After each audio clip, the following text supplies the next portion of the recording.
Hello dear students, welcome to AEC plus, digital platform of advance engineering classes. और आप हैं इस SSC JEE mains के practice sessions में, जहां पर हम क्वेश्चंस प्रैक्टिस कर रहे हैं फॉर द मेंस एग्जाम, जो कि एक्सपेक्ट किए जा सकते हैं एसएससी जेईई मेंस में, the questions of GATE and EAC level. आज जो हम सेशन पे बात करने वाले हैं वो है सर्वेइंग सब्जेक्ट। और सर्वेइंग सब्जेक्ट में आगे बढ़ने से पहले मैं आप लोगों से एक बेसिक सी डिस्कशन करना चाहता हूं कि जो ये प्रैक्टिस हम कर रहे हैं इन क्वेश्चंस की, ये ऐसे ही क्वेश्चंस हमारे पास एसएससी जेईई मेंस के बैच में ऑलरेडी कवर अप किए जा रहे हैं। जो बैच हमारे पास 15 अक्टूबर से स्टार्ट हुआ है, जहां पर हम आपको मेंस में सफलता की तैयारी करा रहे हैं, क्वेश्चन प्रैक्टिस के साथ साथ रिवीजन भी। आपको रिवीजन के लिए pre recorded quick revision sessions provide किए गए हैं। साथ में आपको टेस्ट सीरीज के 100 टेस्ट मिल रहे हैं। साथ में आपको प्रैक्टिस सेशंस भी मिल रहे हैं, जहां पर गेट और ईएसी लेवल तक के क्वेश्चंस प्रैक्टिस हो रहे हैं और डाउनलोडेबल नोट्स आपको दिए जा रहे हैं। ये सारी चीजें इंक्लूडेड है इनटू दिस बैच। आप इसे एनरोल कर सकते हैं और अपनी मेंस की प्रिपरेशन को स्ट्रीमलाइन कर सकते हैं। So in this lecture of surveying, in this 5th lecture हम डिस्कशन करने वाले हैं ऑन द टॉपिक लेवलिंग। चलिए, so without wasting any time बात करना चालू करते हैं। If two triangulation signals of 6.75 meter height each are to be just visible over the ground mutually. भाई जमीन पर हमारे पास ये दो अर्थ को मान लीजिए थोड़ा सा कर्व्ड सरफेस, और ये हमारे पास ट्रायंगुलेशन सिग्नल्स के दो अलग अलग हमारे पास लोकेशन है। दोनों की हाइट है 6.75 metre from the mean sea level मान लेते हैं 6.75 मीटर। ठीक है, अब ये दोनों के टॉप पॉइंट एक दूसरे से म्यूचुअली विजिबल है। ये यहां से विजिबल है, ये यहां से विजिबल है। What is the maximum distance between their locations on the ground surface. Ground surface पे इन दोनों के बीच में कितनी मैक्सिमम डिस्टेंस होगी। तो इस डिस्टेंस को मान लेते हैं कि this distance is equal to d1, और इसे मान लेते हैं this distance is equal to d2। ठीक है, और यहीं पर ये जो डिस्टेंस है इसे मान लेते हैं कैपिटल D के बराबर। अब ये वाली बात समझ में आनी चाहिए कि अगर दोनों की हाइट बराबर है तो d1 डिस्टेंस d2 के बराबर ही होगा, और बराबर होगा तो हम कह सकते हैं d is equal to d1 plus d2, और since d1 is equal to d2 तो कहा जा सकता है d is equal to twice of d1 के बराबर। और डिस्टेंस d1 कैसे निकाला जाता है? So distance of the visible horizon निकालने का तरीका है 2 into 3.85 under root of h के बराबर। h वो हाइट है जो हमारे पास विजिबल है, जहां से खड़े होकर हम होराइजन को देखते हैं, या फिर हमारे पास वो किस हाइट तक देख सकते हैं। तो यहां पर h is already given to us कितना, 6.75 मीटर के बराबर। तो 2 into 3.85 root of 6.75 would come out to be as, कितना निकल कर आता है तो जरा इसे देख लेते हैं। ये निकल कर आएगा हमारे पास root of 6.75 into 3.85 into 2, this comes out to be, जो डिस्टेंस हम यहां पर मीटर में रखते हैं वही डिस्टेंस हमारे पास किलोमीटर, मतलब जो हाइट हम यहां मीटर में रखते हैं उसी का हमारे पास जब फाइनल आंसर निकल कर आता है डिस्टेंस, वो डायरेक्टली अपने आप किस में आएगा, किलोमीटर्स में आएगा। तो this comes out to be near about 20 kilometres. Most appropriate answer B is the correct answer. तो ये हमारे पास डिस्टेंस निकल आएगा दोनों के बीच का डी। अगले क्वेश्चन में बढ़ते हैं। Which one of the following statement is not correct. इनमें से कौन सा स्टेटमेंट करेक्ट नहीं है? So change point is a point denoting shifting of level. बिल्कुल सही बात है। हम यहां पर क्या करते हैं, back side reading and fore side reading both are taken. यहां पर बैक साइड और फोर साइड दोनों ली जाती है। फोर साइड रीडिंग होती है प्रीवियस स्टेशन पर, फोर साइड रीडिंग ली जाती है प्रीवियस स्टेशन या प्रीवियस इंस्ट्रूमेंट लोकेशन से। फोर साइड रीडिंग ली जाती है प्रीवियस इंस्ट्रूमेंट लोकेशन से, और बैक साइड रीडिंग ली जाती है न्यू इंस्ट्रूमेंट लोकेशन से। तो ये वाली बात तो सही है। पूछा है for leveling work both centering and leveling of a dumpy level are prerequisite. Leveling में हमें या लेवलिंग वर्क के लिए लेवलिंग करने की जरूरत है। लेवलिंग करने की जरूरत है मतलब इंस्ट्रूमेंट यहां रखा है, जिन पॉइंट का सर्वे करना है वो रैंडम पॉइंट्स जमीन में कहीं पर भी हो सकते हैं। तो लेवलिंग करना जरूरी है सो दैट क्या हो हमारा पास, so that line of sight is horizontal, क्योंकि इसी के रिस्पेक्ट में तो सारा खेल चलेगा। लेकिन सेंटरिंग करने की जरूरत नहीं है, सेंटरिंग करने की जरूरत नहीं है। क्यों?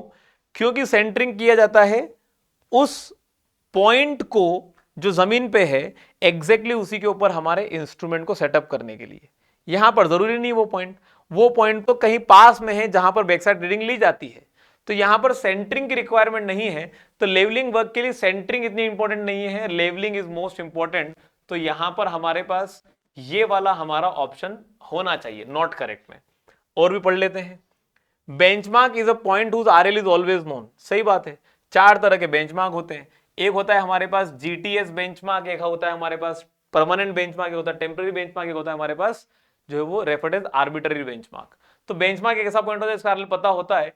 तो ये भी सही है, ये भी सही है, none of the above answer हो नहीं सकता। आंसर क्या हो जाएगा? B is the correct answer. मतलब इनमें से कौन सा करेक्ट नहीं है, तो बी ही हमारा ऑप्शन निकल कर आएगा। अगला क्वेश्चन पूछा है, consider the following statement. In surveying operations the word reciprocal can be associated with. Reciprocal को किसके साथ एसोसिएट किया जा सकता है? जब हम रेंजिंग की बात करते हैं तो रेंजिंग दो प्रकार की होती है, एक होती है डायरेक्ट रेंजिंग और एक होती है इनडायरेक्ट रेंजिंग। डायरेक्ट रेंजिंग में दो लोगों की जरूरत पड़ती है और मिनिमम हमारे पास कितनी रॉड लगेगी? मिनिमम विल हैव कितनी रॉड लगेगी? यहां पर मिनिमम हमारे पास जो है वो 3 रॉड की रिक्वायरमेंट होगी, मिनिमम 3 रॉड की। इनडायरेक्ट रेंजिंग में भी मिनिमम 2 लोगों की जरूरत पड़ती है but will require 4 ranging rods की जरूरत पड़ती है। डायरेक्ट रेंजिंग तब करते हैं जब हमारे पास इंटर विजिबल हो पॉइंट्स, इंटर विजिबल पॉइंट्स होंगे तभी हम डायरेक्ट रेंजिंग करेंगे, और इनडायरेक्ट रेंजिंग हम करेंगे जब हमारे पास नॉन इंटर विजिबल पॉइंट्स हो तब। ठीक है, तो हमने बहुत ही शॉर्ट में पूरा रेंजिंग का कॉन्सेप्ट समझ लिया। बात करते हैं तो रेंजिंग के केस में हमारे डायरेक्ट और इनडायरेक्ट रेंजिंग हो सकती है। हम डायरेक्ट रेंजिंग के अलावा इनडायरेक्ट रेंजिंग को रेसिप्रोकल रेंजिंग भी कह सकते हैं। क्या कह सकते हैं इसी को? इनडायरेक्ट रेंजिंग को भी हम रेसिप्रोकल रेंजिंग कह सकते हैं। We can call it as reciprocal ranging. ठीक है, तो रेसिप्रो मतलब रेंजिंग के लिए रेसिप्रोकल वर्ड एसोसिएट किया जा सकता है। When we talk about the levelling, तो लेवलिंग हमारे पास कई तरह की होती है। लेवलिंग हमारे पास जो है वो एक होती है इनडायरेक्ट लेवलिंग, जहां पर एक्चुअली में ऑटो लेवल का इस्तेमाल ही नहीं होता। बैरोमीटर से कर सकते हैं या फिर बॉइलिंग पॉइंट हिप्सोमेट्रिक कर सकते हैं या ट्रिग्नोमेट्रिक कर सकते हैं। लेकिन एक होती है हमारे पास डायरेक्ट लेवलिंग, और डायरेक्ट लेवलिंग में स्पिरिट लेवल का इस्तेमाल होता है, लेवल का इस्तेमाल होता है, जिसमें हॉरिजॉन्टल लाइन को मतलब लाइन ऑफ साइट को हॉरिजॉन्टल सेटअप करना पड़ता है, उसी के रिस्पेक्ट में लेवलिंग होती है।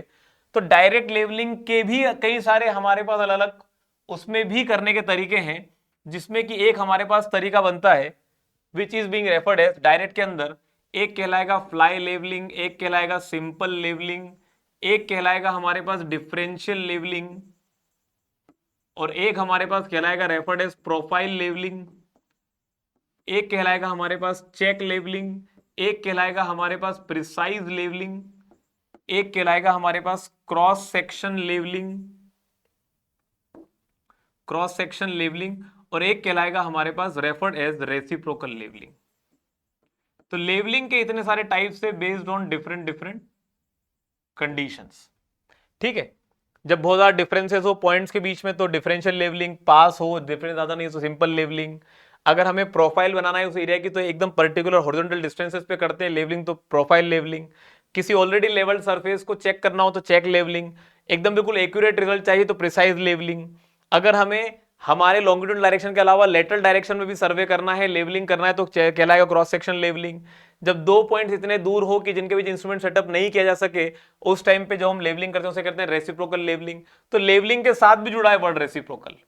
लेकिन कंटूरिंग के अंदर कभी भी, कंटूरिंग के अंदर भी दो तरीके होते हैं, एक होता है डायरेक्ट कंटूरिंग और एक होता है indirect contouring.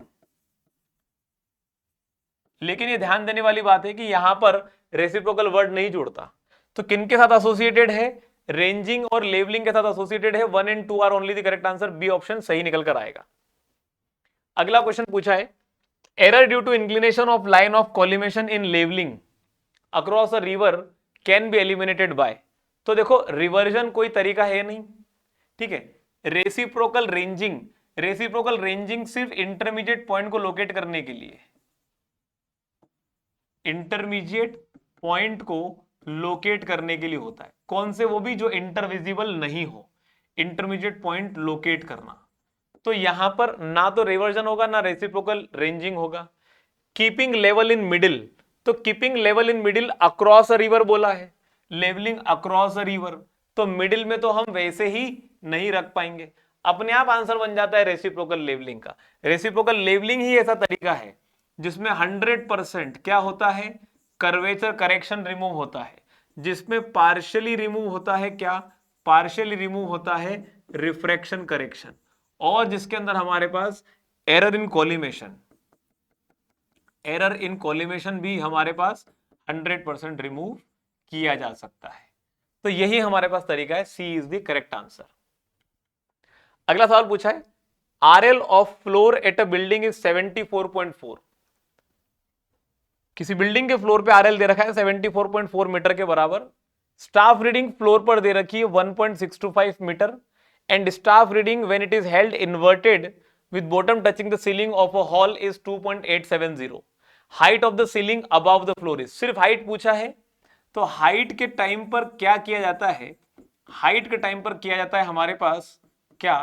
Normal, normal staff reading, normal staff reading at back side plus inverted staff reading at fore side. इन दोनों को ऐड कर दो, डायरेक्टली जो रीडिंग आई है, और अपना काम यहां से डायरेक्टली बन जाएगा। तो आपने क्या किया? आपने जो बैक साइड पर रीडिंग ली वो नॉर्मल स्टाफ था, तो रीडिंग आ रही थी 1.625 मीटर के बराबर, और फिर आपने उसी पर, उसी लाइन ऑफ साइट पे आपने एक उल्टा स्टाफ रखा और वो इन्वर्टेड स्टाफ पर रीडिंग ली, तो वो कितनी आ रही थी? 2.870 मीटर के बराबर। तो अब आपके पास जो है वो हाइट निकल कर आ जाएगी, क्योंकि आपने जमीन से आप आ गए हाइट ऑफ इंस्ट्रूमेंट पे, और यहां से आपने सीलिंग पर रीडिंग ले ली। तो कितना बन जाएगा ये? This would come out to be as 5, 7, 2, 9 और 8, 8 एंड 6, 14 का 4 हासिल आया, 1, 2, 3, 4, तो 4.495 मीटर के बराबर, 4.495 metre. C is the correct answer. Directly सोचना है, हर बार डायग्राम बनाने की जरूरत नहीं है, डायरेक्टली आप सोच भी सकते हैं। Following observations were taken during a reciprocal levelling. एक रेसिप्रोकल लेवलिंग करते हुए रीडिंग ली गई। If reduce level of P is 140.815 metre, the reduce level of Q is. तो Q का रिड्यूस लेवल क्या बनेगा? पहले तो सोचो कि डायरेक्ट सोचना चालू करना है। जब इंस्ट्रूमेंट हमारे पास P पर है और रीडिंग P पर ली गई है, तो इसी को क्या बोला जाएगा? इसी को बोला जाएगा हमारे पास HP। हमारा इंस्ट्रूमेंट P पर है और रीडिंग Q पर ली गई है, तो इसे बोला जाएगा HQ। जब हमारा instrument, I will use some another pen,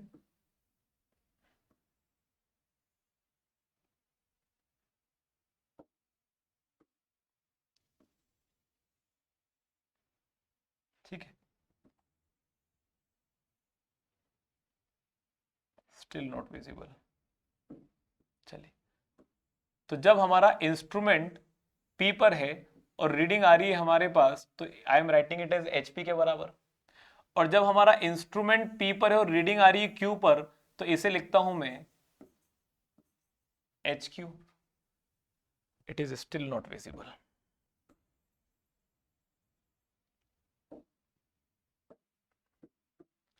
तो ये जो रीडिंग हमारे पास बन रही है, इस रीडिंग को हम कहते हैं HP।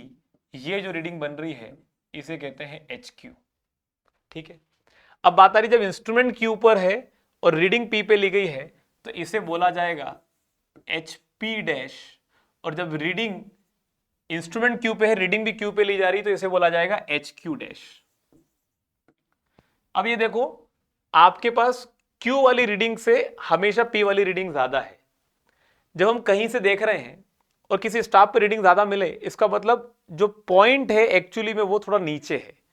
तो जब भी रीडिंग ज्यादा मिलती है मतलब वो पॉइंट जमीन में नीचे पाया जाएगा। अगर P की रीडिंग ज्यादा मिल रही है स्टाफ की, तो P वाला पॉइंट नीचे पाया जाएगा, मतलब उसका RL छोटा होगा, कम RL होगा उसका।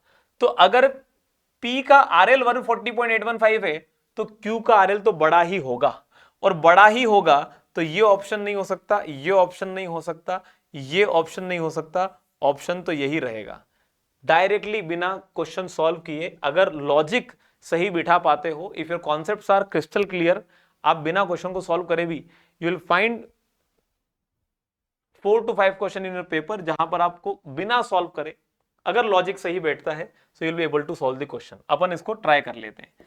डिफरेंस इन एलिवेशन निकालते हैं तो बनेगा वो हमारे पास 1 पॉइंट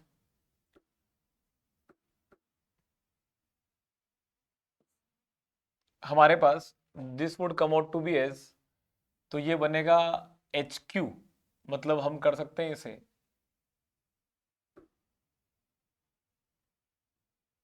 ओके ठीक है, हमने इसे उल्टा पढ़ लिया। ये वाला हमारे पास P का रीडिंग कम है, Q का रीडिंग ज्यादा है, तो ये उल्टा हो गया है। उल्टा हो गया मतलब अपने रीडिंग को गलत डायरेक्शन में पढ़ लिया। अगर हम करेंगे तो आंसर 140.815 से छोटा ही आएगा। The answer would come out to be as, इन तीन में से कोई सा भी हो सकता है। ठीक है, तो इसको जरा देख लेते हैं अब। तो ये बनेगा HQ है 2.748 minus 1.824 plus of HQ dash minus HP dash, तो 1.606 माइनस 0.928 होल डिवाइडेड बाय 2 के बराबर।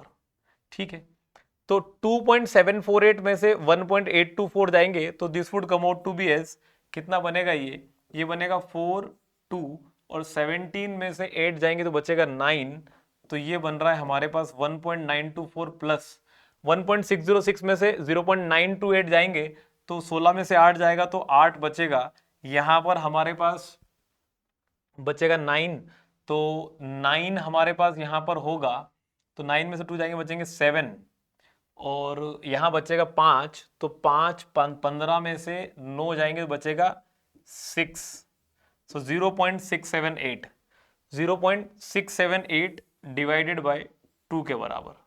सो 0.678 डिवाइडेड बाय 2 के बराबर, तो this would come out to be as, हमारे पास दोनों को ऐड करते हैं तो ये बनेगा 8 4 12 का 2 हासिल आया 1, तो हमारे पास 7 2 9 10 0 हासिल आया 1, तो बनेगा 6 और 7, सॉरी 6 और 9, तो 15 16 16, तो 16 वुड बी 1 कैरी ओवर, तो 2, तो 2.602 by 2 would come out to be as how much, ये बनेगा 1.301 1.301 के बराबर हमारे पास जो है वो रीडिंग आ रही है, मतलब डिफरेंस इन एलिवेशन आ रहा है। अब ये देखो जरा आप कि आपके पास रीडिंग कौन सी बड़ी है। इंस्ट्रूमेंट P पे रखा है और दो रीडिंग लिए P और Q पे, Q की रीडिंग बड़ी है, Q की रीडिंग बड़ी है, इसका मतलब Q वाला पॉइंट नीचे होगा और P वाला पॉइंट ऊपर होगा। तो Q वाला पॉइंट नीचे होगा और P वाला पॉइंट ऊपर होगा, तो Q का RL छोटा आएगा, तो Q का RL P से छोटा आना चाहिए। तो Q का RL P से छोटा आना चाहिए, तो हम लिख सकते हैं RL of Q is equal to RL of P minus true difference, तो वो कितना आ जाएगा 140.815 माइनस 1.310 माइनस 1.310 कितना आ सकता है ये, इसे कैलकुलेट कर लेते हैं एग्जैक्ट। 140.815 माइनस 1.301, तो ये आ रहा है 139.514 139.514, और हमने यहां पर कोई मिस्टेक तो नहीं करी है क्योंकि आंसर एग्जैक्ट मैच करना चाहिए, बट ठीक है चेक कर लेते। 2.748 माइनस 1.824, तो यार 0 पॉइंट, ओके ये गलती कर दी हमने, ये हम ऑलरेडी कैरी ओवर कर चुके हैं तो ये 0 हो जाएगा।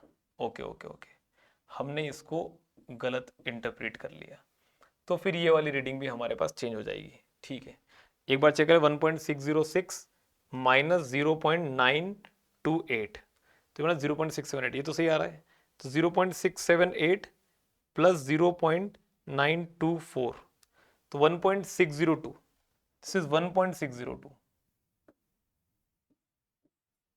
और 1.602 है तो डिवाइडेड बाय 2 करेंगे, ये बनेगा 0.801, ये बनेगा 0.801,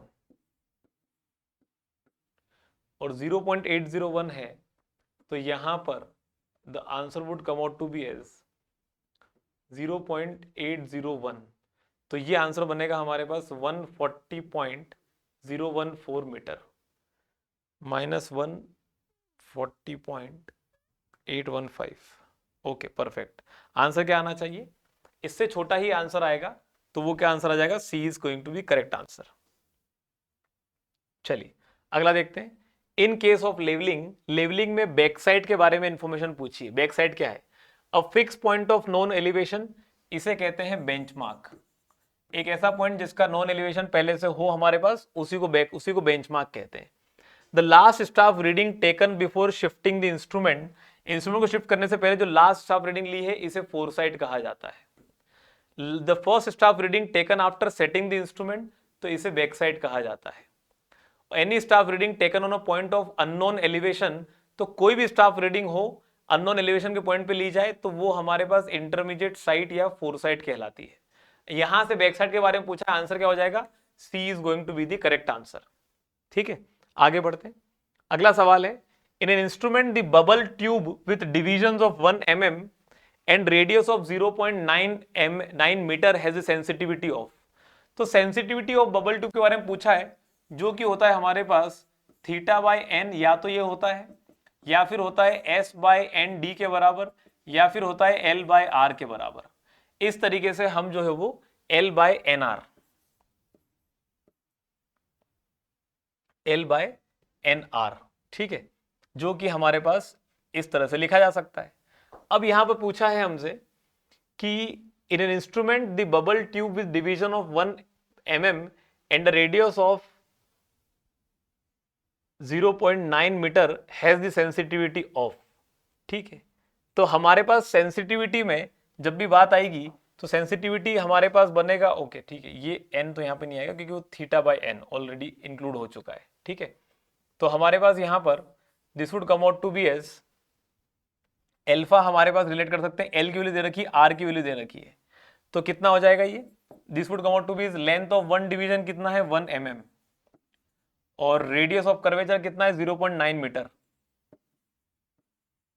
0.9 मीटर। ठीक है, तो हमारे पास यहां पर ये कितना बन जाएगा 1 mm बाय 0.9 इंटू 1000 mm, तो ये बन जाएगा 1 mm बाय 900 mm, और mm से mm गया तो बचेगा 1/900। तो आंसर क्या आ जाएगा यहां पर हमारे पास, D is going to be the correct answer. D answer जो है वो हमारे पास करेक्ट निकल कर आ जाएगा। क्लियर है बात इतनी, चलिए, तो यहां से हमारे पास जो है वो आंसर क्या है, D is coming to be the correct answer. अगला सवाल पूछा है, एग्जैक्ट सिमिलर क्वेश्चन जो पहले था हमारे पास, बस डाटा को हमें सही मायनर में पहचानना है। The following observation were taken during testing of a dumpy level, the collimation error in the instrument was, क्या कॉलिमेशन एरर रहा होगा। ठीक है, तो इसे जज करते हैं। हमारे पास इंस्ट्रूमेंट रखा है पी पर, रीडिंग ली गई है, इंस्ट्रूमेंट रखा है पी पर, रीडिंग ली गई है पी पर। इंस्ट्रूमेंट रखा है हमारे पास क्यू पर, क्यू पर, और रीडिंग ली गई है हमारे पास पी और क्यू पर। अलग अलग सिचुएशन है, ऑब्जर्व करने की कोशिश करते हैं कि हमारे पास हम कॉलिमेशन एरर को कैसे समझ सकते हैं। तो कोई भी एक जगह को उठा के देख सकते हैं। अगर हमें पहले यहां पर डिफरेंस इन एलिवेशन निकालना भी हुआ, तो डिफरेंस इन एलिवेशन निकालने के लिए पहले डाटा को समझ लेते हैं। इंस्ट्रूमेंट पी पर हो और रीडिंग पी पर ली जाए तो उसे एच पी बोला जाएगा। इंस्ट्रूमेंट पी पर हो, रीडिंग क्यू पे बोला जाए तो उसे एच क्यू बोला जाएगा। इंस्ट्रूमेंट पी पर हो, रीडिंग इंस्ट्रूमेंट क्यू पर हो, रीडिंग पी पे ली जाए तो उसे एच पी डैश बोला जाएगा।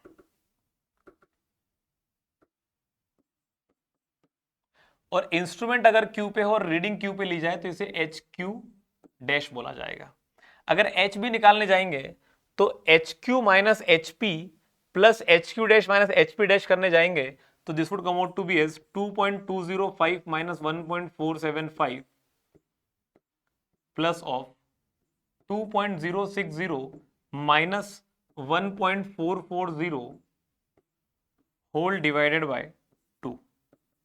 तो ये बन जाएगा हमारे पास, टू मेक इट फास्ट हम कैलकुलेटर से कर लेते हैं, 2.205 minus 1.475 plus of 2.060 minus 1.440 divide by 2, this comes out to B 0.675 metre. अब इसको जरा ट्राई करते हैं, हम ड्रॉ करके समझते हैं कि एरर हमारे पास कितना निकल कर आएगा। तो दोनों के बीच में हमारे पास डिस्टेंस तो मेंशन होना चाहिए था कि टोटल डिस्टेंस कितना है। Follow observation taken during testing of a dumpy level, staff reading दे रखी है, हमें यहाँ पर सिर्फ और सिर्फ कोलिमेशन एरर डायरेक्टली पूछा गया है। ठीक है, so if you talk about, हमारे पास यहाँ पर डिफरेंस इन एलिवेशन है, तो पुटअप करना चालू करते हैं इंफॉर्मेशन को। P वाला पॉइंट हमारे पास हायर एलिवेशन पे होगा, Q वाला पॉइंट लोअर एलिवेशन पे होगा।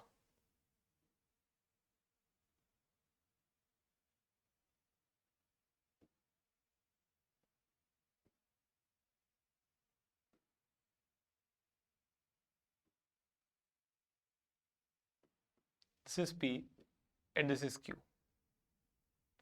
ठीक है, तो हमारे पास यहां पर अगर हम P पे इंस्ट्रूमेंट रखकर रीडिंग ले रहे हैं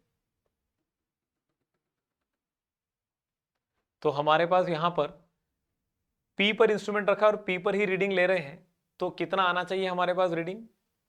1.475।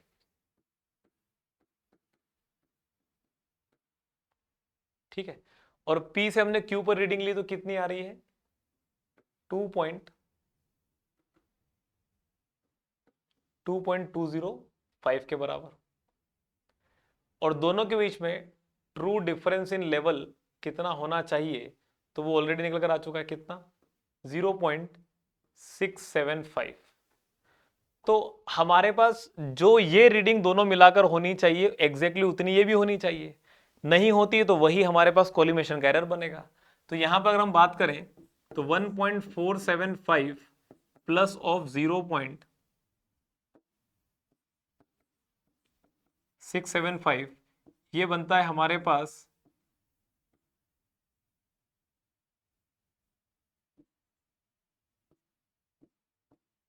2.150। सो 2.150 है हमारे पास यहां पर, और जो रीडिंग यहां पर आई है हमारे पास वो है कितनी? 2.205, और इसमें से माइनस करते हैं 2.150, तो ये बनेगा हमारे पास 5, और 20 में से 15 गए तो बचेगा हमारे पास 0.5 और ये 0। ठीक है, क्या बचेगा हमारे पास? ये 0.5। तो हमारे पास इन दोनों का जो डिफरेंस है, मतलब इन दोनों का जो सम है, वो हमारे पास क्या आना चाहिए कि हम यहां से यहां तक पहुंचे, रीडिंग आनी चाहिए 2.150। आ रही है ज्यादा, तो आ रही है ज्यादा तो हमारे पास मेजर्ड वैल्यू ज्यादा आ रही है, ट्रू वैल्यू कम आनी चाहिए थी, तो एरर आया वो पॉजिटिव आएगा, और पॉजिटिव कितना आएगा? 0.055 मीटर के बराबर। आंसर कितना हो जाएगा? A is going to be the correct answer. In a leveling survey, the summation of all backsides and the summation of all foresides are 7.475 meter and 7.395 meter respectively. The reduced level of the initial benchmark is 100 meter. The RL of the last point where the staff is held will be. तो देखो यहां पर बिल्कुल simple सा logic लगाना है कि जो हमारे पास summation of backsight minus summation of foresight है इज यूजुअली इक्वल टू जो लास्ट RL होता है माइनस दी फर्स्ट आरएल। अब ये सोचना है, इनका डिफरेंस हमारे पास दे नहीं रखा है, लेकिन हमारे पास जो है वो समेशन ऑफ बैक साइड बोल रखा है और समेशन ऑफ फोर साइड बोल रखा है। तो 7.475 माइनस 7.395, इनका जो डिफरेंस है वही हमारे पास लास्ट और फर्स्ट का डिफरेंस होना चाहिए। इनिशियल बेंचमार्क हमारे पास दे रखा है 100 मीटर का, हमें ये वाली वैल्यू चाहिए। 7.475 और 7.395, तो इनका जो डिफरेंस है वो कितना बनना चाहिए? This should come out to be हमारे पास 0.080, 0.080 हमारे पास ये डिफरेंस आना चाहिए। This should be equal to, हमारे पास लास्ट आरएल है तो इसे लिख लेते हैं x माइनस 100 के बराबर। तो 100 के साथ में क्या हो जाना चाहिए? 0.080 ऐड हो जाना चाहिए, डायरेक्टली आ जाएगा 100.080 मीटर के बराबर। अपने आप answer B is the correct answer. अगला सवाल पूछा है, the rise and fall method for obtaining the reduced levels of points provides a check on. अभी हमने चेक किया, जो अभी हमने किया है वो हमारे पास हमारे हाइट ऑफ इंस्ट्रूमेंट मेथड का अरिथमेटिक चेक है, जिसमें बैक साइड और फोर साइड का डिफरेंस, मतलब समेशन ऑफ बैक साइड और फोर साइड का difference should be equal to last RL minus the first RL. और राइज एंड फॉल मेथड में एक और जुड़ जाता है जो कि हमारे पास summation of rise and summation of fall. इन दोनों का जो डिफरेंस है वो ही हमारे पास जो है वो बाकी दोनों टर्म्स के बराबर होना चाहिए। राइज एंड फॉल मेथड में अगर हम राइज और फॉल के समेशन का डिफरेंस लेते हैं तो वहां पर हम हमारे फोर साइड और बैक साइड के अलावा इंटरमीडिएट साइड पर भी हम क्या लगा पाते हैं? अरिथमेटिक चेक लगा पाते हैं। तो राइज एंड फॉल मेथड कौन से वाले रिड्यूस लेवल्स पर हमारे पास चेक लगा पाती है? तो तीनों हैं, 1, 2 and 3 are all correct. Answer क्या हो जाएगा? D is going to be the correct answer. अगला सवाल पूछा है, a temporary benchmark has been established at the soffit of a chhajja. एक छज्जे के सॉफिट पर टेम्पररी बेंचमार्क एस्टेब्लिश किया गया on a window opening and its known elevation is 102.405 meter above mean sea level. The backside used to establish the height of the instrument is by an inverted staff reading of 1.80 meter. अब backside जो ली गई है, आप ये समझो कि एक छज्जा है, छज्जे का एलिवेशन पता है, ठीक है, और वहां से एक बैकसाइड रीडिंग ली गई है जो कि हमारे पास इन्वर्टेड स्टाफ पे ली गई है। फिर वहां से फोर साइड रीडिंग ली गई है with the same staff held normally is 1.215 metre on a recently constructed plinth. अब प्लिंथ का एलिवेशन क्या होगा? पूरी पिक्चर उल्टी हो गई। अब पूरी पिक्चर उल्टी हो गई अब कि आपके पास एक इंस्ट्रूमेंट रखा हुआ है और आपने यहां पर temporary benchmark is established at the soffit of a chhajja on a window opening and its known elevation is this much above mean sea level.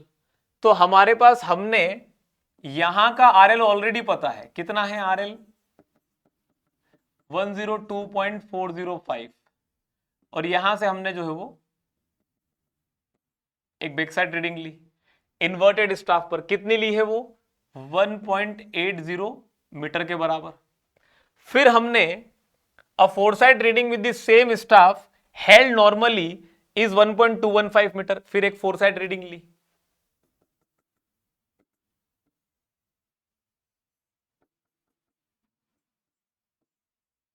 और फोर साइड रीडिंग कितनी है हमारे पास? 1.215 मीटर जब इसको नॉर्मली रखा तब। और रिसेंटली कंस्ट्रक्टेड प्लिंथ, तो ये रहा हमारे पास वो plinth. Elevation of the plinth कितना है? यहां से यहां तक माइनस करेंगे, फिर और माइनस करेंगे, इस वाले पॉइंट पर पहुंच जाएंगे, अपने आप आ जाएगा। तो 102.405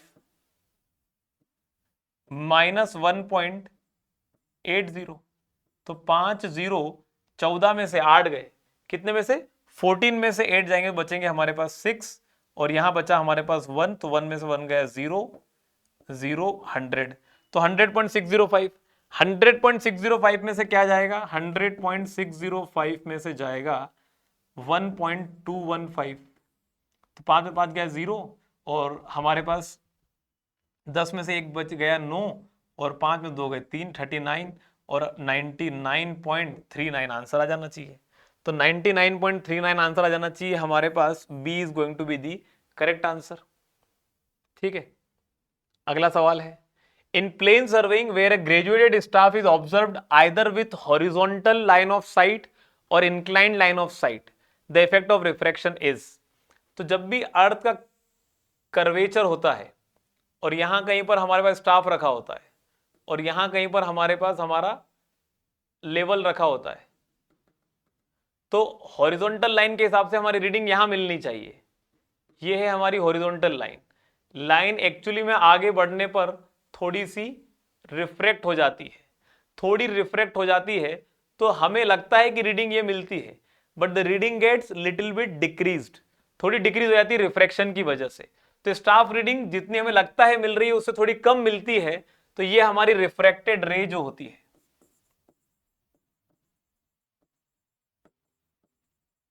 ये रीडिंग थोड़ा सा कम कर देती है। तो ऐसे में इसीलिए इसका जो करेक्शन लगता है, इसका जो एरर आता है वो नेगेटिव आता है, इसलिए करेक्शन पॉजिटिव लगता है। So in plane surveying where a graduated staff is observed either with horizontal line of sight or inclined line of sight, the effect of refraction is increase the staff reading, नहीं, गलत। Decrease the staff reading, increase the staff reading कब होता है? Due to curvature। और हमारे पास decrease staff reading, बात बिल्कुल सही है, neither increases not decreases staff reading, तो ये होता नहीं है हमारे पास। और डुप्लीकेट द स्टाफ रीडिंग, ये बिल्कुल अनरिलेटेबल पॉइंट है। आंसर क्या हो जाएगा? B is the correct answer. If back side and fore side distances are balanced, अगर बैक साइड और फोर साइड डिस्टेंसेज पूरी तरीके से बैलेंस हो जाते हैं, तो ऐसे में the difference in elevation between two points can be directly calculated by taking difference of the two readings. बिल्कुल सही बात है। और वहीं पर हमारे पास हमें no correction for the inclination of the level of the line of sight is necessary, ये भी बिल्कुल सही बात है। हमें अगर हमारी बैक साइड और फोर साइड डिस्टेंसेस अगर बैलेंस हो जाती है आपस में, तो हमारे पास हमें कोई भी एक्स्ट्रा हमें डिफरेंस मतलब रीडिंग लेने की जरूरत ही नहीं पड़ती, हम डायरेक्टली दोनों रीडिंग के डिफरेंस से हमारे पास हम डिफरेंस इन एलिवेशन निकाल सकते हैं। साथ ही साथ कोई inclination of the line of sight के लिए करेक्शन लगाना नहीं पड़ेगा। Both 1 and 2 are going to be the correct answers. अगला सवाल पूछा है, in an external focusing tacheometer the fixed interval between the stadia hairs is 5 mm। Fixed interval दे रखा है, I is given to us as 5 mm के बराबर। The focal length of the objective is 25 centimetre. Focal length दे रखी objective lens की 25 centimetre. And the distance of the vertical axis of the instrument from the optical centre of the objective is 15 centimetre. मतलब distance D हमारे पास दे रखा है 15 centimetre के बराबर। Which one of the following is the set of constants of the tacheometer. तो tacheometer के बारे में हम ये जानते हैं कि जो डिस्टेंस डी होता है इज यूजुअली इक्वल टू के एस प्लस सी, जहां पर के होता है एफ बाय आई इंटू एस प्लस सी होता है डी प्लस एफ के बराबर। ठीक है, तो अब इन्होंने कांस्टेंट्स की बात पूछी है, तो यहां पे बता दो के कितना आ रहा है। K is coming out to be F by I, तो ये बचेगा 25 सेंटीमीटर बटे 5 mm। और 25 सेंटीमीटर बटे 5 mm का मतलब ये होता है कि this comes out to be 5, और सेंटीमीटर को mm में करने जाएंगे तो this would come out to be as 50 के बराबर। तो हमारे पास ये बन जाएगा 50 mm बटे mm, तो mm से mm कैंसिल आउट हो जाएगा, 50 कांस्टेंट वैल्यू आ जाएगी। सी होता है एफ प्लस डी के बराबर, और ये हुआ हमारे पास 25 सेंटीमीटर प्लस हमारे पास क्या बना हुआ है, डी बचा हुआ है कितना 15 सेंटीमीटर, तो ये बचेगा कितना 40 सेंटीमीटर। तो हमारे पास यहां पर कांस्टेंट्स की वैल्यू पूछी है, यूनिट्स का कोई खेल यहां पर दिखाई तो नहीं दे रहा है, तो नहीं है तो वैल्यूज पे फोकस करते हैं। क्या 30 और 15 कहीं पर आ रहा है? कहीं पे भी नहीं आ रहा। 30 40 कहीं नहीं आ रहा। 50 और 25 है क्या? नहीं, 50 और 40। तो हमारे पास यहां पर 50 एंड 40, तो 40 सेंटीमीटर को रिलेट कर सकते 0.40 से मीटर में कन्वर्ट कर लिया तो हमारे पास यहां पर D is going to be the correct answer. अगला सवाल पूछा है, refraction error is the least in case of. तो चाहे वो रिफ्रैक्शन एरर हो, चाहे वो हमारे पास हमारा कर्वेचर एरर हो, दोनों ही वैल्यूज हमारे पास जो है वो CR हो या CF हो, CR हो या CC हो, दोनों ही प्रोपोर्शनल है हमारे पास डिस्टेंस के स्क्वायर के। जितना ज्यादा दूरी होगी स्टाफ और इंस्ट्रूमेंट के बीच में, उतना ही उसके स्क्वायर के डायरेक्टली प्रोपोर्शनल होगा सी आर और सी सी। तो जितना डिस्टेंस कम होगा, जितना डिस्टेंस कम होगा, सी आर और सी सी की वैल्यू उतनी ही कम लगेगी। स्टेडिया टेक्योमीटर के अंदर लॉन्ग साइड्स होते हैं, लंबी लंबी दूरी तक नापा जाता है। और स्टेडिया टेक्योमीटर में होता क्या है कि मल्टीपल रीडिंग ली जाती है। जरा समझने की कोशिश करना। ये रखते हैं स्टाफ, और स्टाफ में देखने पर एक रीडिंग यहां मिलती है, एक रीडिंग यहां मिलती है, एक रीडिंग यहां मिलती है। तो रीडिंग जो है वो सरफेस से अलग अलग दूरी पर रीडिंग मिल रही है, अलग अलग ऊंचाई पर रीडिंग मिल रही है। तो कहीं पर रिफ्रैक्शन का इफेक्ट होगा और कहीं पर नहीं होगा। यहां पर चूंकि अर्थ सरफेस से पास है तो रिफ्लेक्शन का इफेक्ट ज्यादा होगा, यहां पर थोड़ा कम होगा। टेंजेंशियल सिस्टम के अंदर हम क्या करते हैं, हम टेंजेंशियल सिस्टम के अंदर एक जगह पर हमारे इंस्ट्रूमेंट को रखकर हम एक रीडिंग लेते हैं ऊपर, एक रीडिंग लेते हैं नीचे, और हमारे पास ऐसे में अलग अलग थीटा पर रीडिंग लेने पर इंस्ट्रूमेंट पर, सॉरी स्टाफ के ऊपर रीडिंग अलग अलग एलिवेशन पे ली जाती है। तो यहां पर भी हमारे पास रिफ्रैक्शन का इफेक्ट आएगा। सब्सटेंस बार टेक्योमेट्री में क्या होता है, आपके सामने आपका सब्सटेंस बार रखा होता है। टारगेट जो है वो आपके जमीन के लेवल से पूरे में सेम एलिवेशन पर होता है। जमीन से उसका कोई डिफरेंस नहीं होता कि एक रीडिंग जमीन से पास ली, एक दूर ली, नहीं। सारी रीडिंग जमीन से एक समान दूरी पर, समान ऊंचाई पर ली जाती है। तो रिफ्लेक्शन का इफेक्ट लीस्ट कहां पर होगा, हमारे पास सब्सटेंस बार टेक्योमेट्री में होगा। ओमनीमीटर बेसिकली क्या होता है, हमारे पास हमारे माइक्रोस्कोप लगे होते हैं। माइक्रोस्कोप होता है, माइक्रोस्कोप इन थियोडोलाइट, रीड करने के लिए, वर्नियर्स को रीड करने के लिए जो थियोडोलाइट माइक्रोस्कोप लगा होता है उसी को ओमनीमीटर कहा जाता है। तो यहां पर आंसर क्या होगा, C is going to be the correct answer. और एक और भी रीजन है सब्सटेंस बार टेक्योमेट्री के अंदर कि कम क्यों, क्योंकि जो डिस्टेंस होता है वो बहुत छोटा होता है। शॉर्ट डिस्टेंसेस के केस में हम सब्सटेंस बार टेक्योमेट्री का इस्तेमाल करते हैं, तो डिस्टेंस कम भी हो जाएगा तो भी हमारा रिफ्लेक्शन का एरर जो है वो लीस्ट हो जाता है। आंसर क्या हो जाएगा, C is the correct answer. अगला सवाल पूछा है, following observation were taken with a transit fitted with stadia wires, the line of sight was horizontal and the staff was held vertical. ठीक है, the tacheometric constant K and C are this much respectively, the horizontal distance between staff and instrument is. तो देखो middle head से हमें कोई मतलब नहीं होता, मिडिल हेड से हमें कोई मतलब नहीं होता। हम इस रीडिंग को मान सकते हैं और इस रीडिंग को मान सकते हैं एज S1 और एज S3। ठीक है, तो हमारे पास यहां पर जब भी हम डी डिस्टेंस निकालने जाएंगे तो बनेगा क्या, KS प्लस सी। और KS प्लस सी में K की वैल्यू दे रखी है 100 और S की वैल्यू दे रखी है S3 माइनस S1 और C की वैल्यू है 0.4। तो बनेगा 100 ब्रैकेट में 2.830 माइनस 1.726 प्लस 0.4। तो यहां से हमारे पास आंसर आ जाना चाहिए 2.830 में से 1.726 जा रहा है, तो 2.830 minus 1.726 into 100 plus 0.4, this would come out to be as 110.8। Answer क्या आ जाएगा, C is going to be the correct answer, 110.8।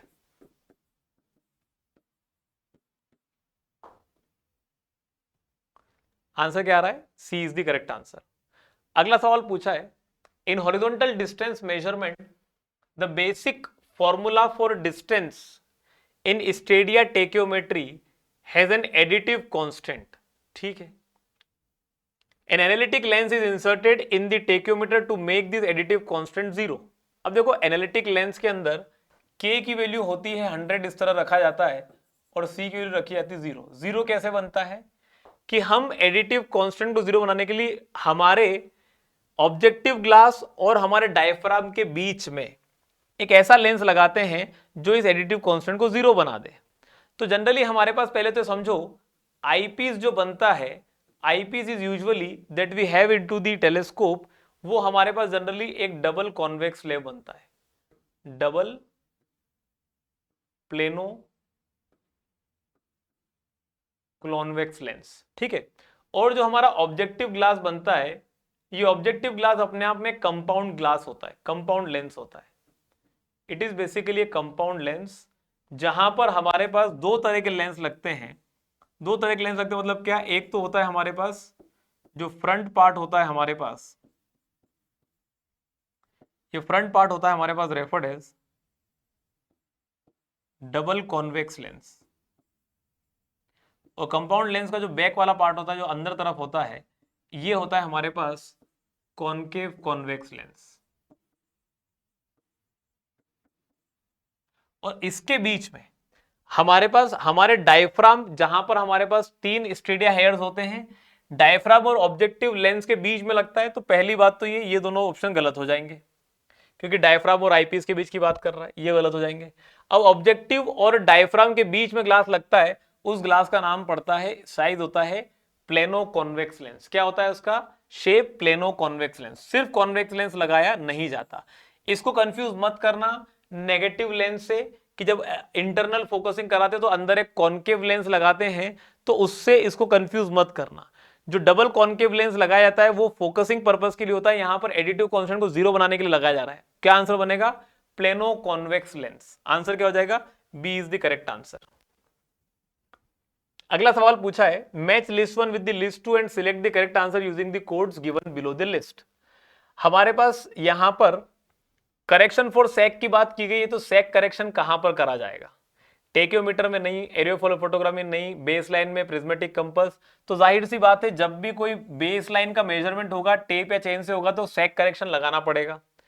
when it comes to the case of least count 30 minute के बराबर, तो ये प्रिज्मेटिक कंपास का ही होता है, और सर्वेयर कंपास का लीस्ट काउंट 15 मिनट के बराबर होता है, ये बात ध्यान रखिएगा।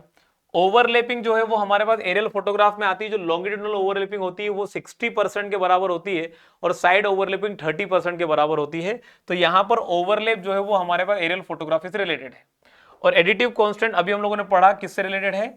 हमारे टेक्योमीटर से। तो ए और बी का 3 और 4 का कॉम्बिनेशन बनना चाहिए।